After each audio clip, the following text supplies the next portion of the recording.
Vamos lá, pessoal, continuando aí os nossos trabalhos. Nesse bloco eu separei para vocês um tema que, por si só, já é um tema muito cobrado em prova, mas que ganha uma grande renovação com as últimas resoluções do Conselho Nacional do Ministério Público. Me refiro aos instrumentos extraprocessuais e extrajudiciais da tutela coletiva. Então, os instrumentos extraprocessuais e extrajudiciais da tutela coletiva. Lembrando que quando eu falo extrajudicial, significa sem a interferência do Poder Judiciário. Extraprocessual, sem a necessidade da existência de um processo judicial para que ocorra esse instrumento. Separei para vocês 3 instrumentos que são muito bons para cair em provas do Ministério Público. São eles termo de ajustamento de conduta, recomendação e o acordo de leniência. Termo de ajustamento de conduta, recomendação e acordo de leniência. Vejam, nesse ano foram alteradas resoluções e foram criadas resoluções versando sobre esses temas, precisamente sobre TAC e recomendação. Vamos começar com a recomendação. A recomendação ela veio regulamentada recentemente pela Resolução 164 do Conselho Nacional do Ministério Público. Resolução 164 do Conselho Nacional do Ministério Público. Quais são os detalhes que a gente tem que trabalhar dentro da recomendação? De cara, a recomendação ela não pode ser confundida de forma alguma com o TAC. Até porque a recomendação, como o próprio nome faz supor, ela não tem nenhum caráter vinculativo, ela não vincula o destinatário do seu teor, né? Porque se é uma recomendação, eu recomendo, você não é obrigado a seguir minha recomendação. Então não tem esse caráter vinculativo. E, como é uma mera recomendação, a recomendação ela tem um viés unilateral. Exemplo, eu, promotor de justiça, expresso uma recomendação para que um determinado agente público atue da forma que o ordenamento jurídico exige. Eu expresso essa recomendação, faço lá os meus considerandos no início, considerando o princípio tal, considerando a regra jurídica X, considerando a atuação do Ministério Público, considerando os fatos que vieram ao conhecimento deste membro do Ministério Público, expresso a seguinte recomendação. Eu vou lá, botando ponto a ponto, sempre com fundamentação adequada e específica, indicando a razão, ou melhor, as razões dessa recomendação, e ao final eu tenho que indicar, isso está na resolução 164, eu tenho que indicar qual é o prazo para o cumprimento dessa recomendação, qual é o prazo para que seja atendida a recomendação expedida, qual é o prazo que o destinatário tem para responder a essa recomendação. Como assim responder? Me informar se atuou, se praticou os atos que eu recomendei, ou se deixou, vai depender do caso concreto, se deixou de praticar os atos na forma que eu recomendei. Então eu tenho que trazer esse prazo para cumprimento e prazo para que haja essa resposta. Mas é interessante também, e isso a resolução também dispõe, é interessante que o membro do MP que expedir essa recomendação também indique qual vai ser a consequência jurídica do não atendimento a essa recomendação. Porque não adianta. Não adianta eu expedir uma recomendação e não estipular qualquer consequência jurídica advinda do seu não atendimento. Senão as palavras voam, não vai funcionar. Outro detalhe, a recomendação ela não pode substituir o TAC, porque a recomendação não é título executivo extrajudicial. A recomendação não é título executivo extrajudicial, porque em nosso ordenamento não é formado título executivo extrajudicial, exceto com relação à fazenda, né? Exceto quando favorável à fazenda, não é formado um título executivo extrajudicial de forma unilateral. Professor, mas a fazenda pode constituir título executivo extrajudicial? Pode, só você lembrar da CDA, da certidão da dívida ativa. É um título executivo extrajudicial formado unilateralmente pela Fazenda Pública. Então a recomendação não é um título executivo extrajudicial. Então se ela não for atendida, tem que ser proposta a ação de conhecimento e não uma execução. Aí já é o detalhe. Outro detalhe que a resolução também dispõe. Não é de todo recomendável que a recomendação abranja um objeto já judicializado e que, por si só, gere o desatendimento de eventual decisão judicial já proferida. O que eu quero dizer com isso? Na verdade, o que a resolução quer dizer com isso? Vamos imaginar que o direito material subjacente à recomendação já foi judicializado, já há uma ação coletiva em curso. Então, existindo essa ação coletiva em curso, eu vou ter que ter a cautela de observar se a minha recomendação, de alguma forma, vai ensejar o descumprimento de alguma decisão judicial já proferida. Eu vou ter que observar se essa recomendação vai abranger integralmente esse objeto do processo. Essas são as questões que a gente tem que trabalhar. Então, fica atento com relação à recomendação. Eu, na prática, já usei recomendação muitas vezes e é um instrumento que funciona mesmo, porque é um instrumento que você pode usar justamente quando não é recomendável, perdoem o truísmo, quando não é recomendável a judicialização. Vamos imaginar que você, numa sexta-feira, no final do expediente, tenha ciência de que algo vai acontecer na sua comarca. Pô, professor, então judicializa, né? Cara, se você judicializar, você vai ter que distribuir essa ação, você vai ter que aguardar a decisão liminar, vai ter que aguardar a intimação do destinatário, tudo isso para que a realidade fática seja alterada. Por vezes, você pode fazer uma recomendação, que você não precisa judicializar, pedir para que o seu funcionário, e aí cada Ministério Público tem um funcionário específico, aqui no Rio de Janeiro é o técnico de notificações, ele vai até o destinatário, entrega em mãos, pega a assinatura, pronto, ele já está ciente. Eu já afasto a boa-fé, eu já afasto a tese da boa-fé. Tudo bem? Então a recomendação é um instrumento muito usado, por isso que foi regulamentado. Outro instrumento extraprocessual, que eu acho que é um instrumento bom para cair em prova também, é o acordo de leniência. O acordo de leniência é um título executivo extrajudicial. O acordo de leniência, onde que a gente encontra o acordo de leniência? Na Lei de Defesa da Concorrência, nos seus artigos 86 e 87. Então, na Lei de Defesa da Concorrência, artigos 86 e 87. E também na Lei Anticorrupção, principalmente nos artigos 16 e 30, inciso 1. Artigos 16 e 30, inciso 1. Bom, qual é a ideia que você tem que ter dentro do acordo de leniência? Primeira ideia importante. Eu falei sobre lei anticorrupção e lei de defesa da concorrência. Quais são as ideias? Primeiro, quanto à legitimidade. Quem pode celebrar acordo de leniência? Quem pode celebrar acordo de leniência? Na Lei de Defesa da Concorrência é o CAD, na Lei Anticorrupção, a autoridade máxima de cada pessoa jurídica. Então, ó, CAD e autoridade máxima. E o Ministério Público? O Ministério Público, a doutrina sustenta que o Ministério Público pode celebrar acordo de leniência tanto em um quanto em outro caso. Tá? Então, esses são os legitimados. Ah, professor, mas qual é a importância de saber isso? Já é diferente do TAC. No TAC, existem mais legitimados para celebrar o termo de ajustamento de conduta do que tem o acordo de leniência. Destinatários. Ou seja, proposta a ideia da leniência, a quem eu posso dirigir essa proposta? Quem é o destinatário do acordo de leniência? E aí fique atento. Vejam só. Na lei anticorrupção, o destinatário só pode ser pessoa jurídica. Na lei anticorrupção, o destinatário do acordo de leniência é só pessoa jurídica. Mas na lei de defesa da concorrência, não só a pessoa física quanto a pessoa jurídica poderão ser os destinatários do acordo de leniência. Então, repito, na Lei de Defesa da Concorrência, tanto a pessoa física quanto a pessoa jurídica poderão ser destinatários do acordo de leniência. Tudo bem?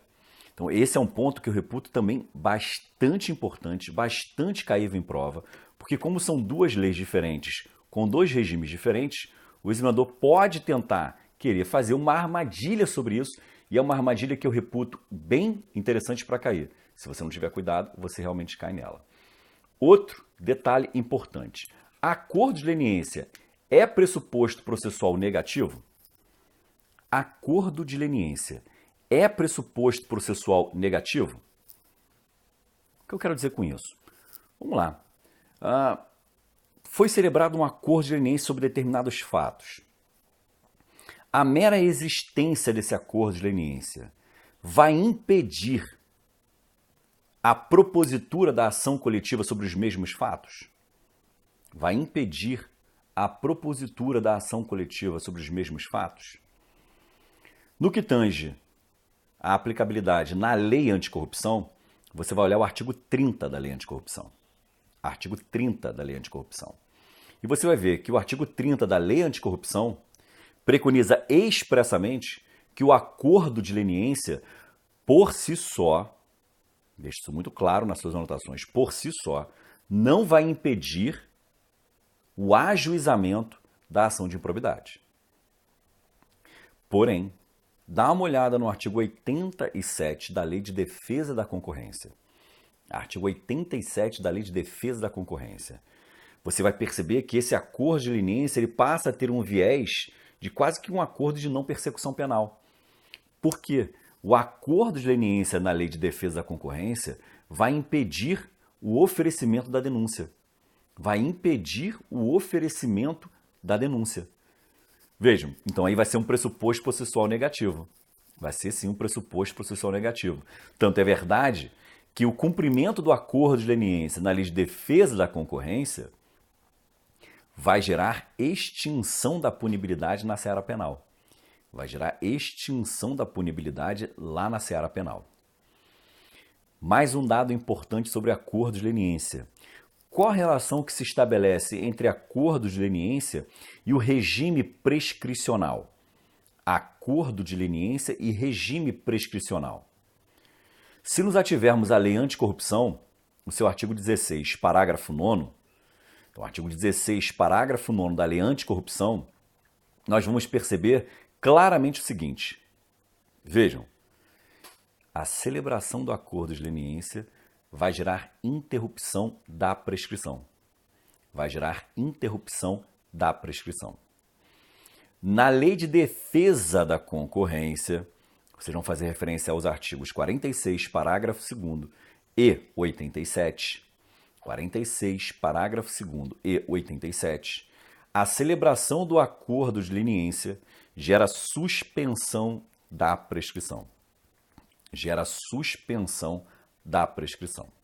Tudo bem? Então vamos ao TAC. Quais são os dados importantes sobre TAC? Para que a gente possa trabalhar numa prova objetiva. Primeiro detalhe, o TAC é um título executivo extrajudicial. Extreme de dúvidas. Isso é no artigo 5º, parágrafo 6º da Lei de Ação Civil Pública. Não tem nenhuma discussão quanto a isso.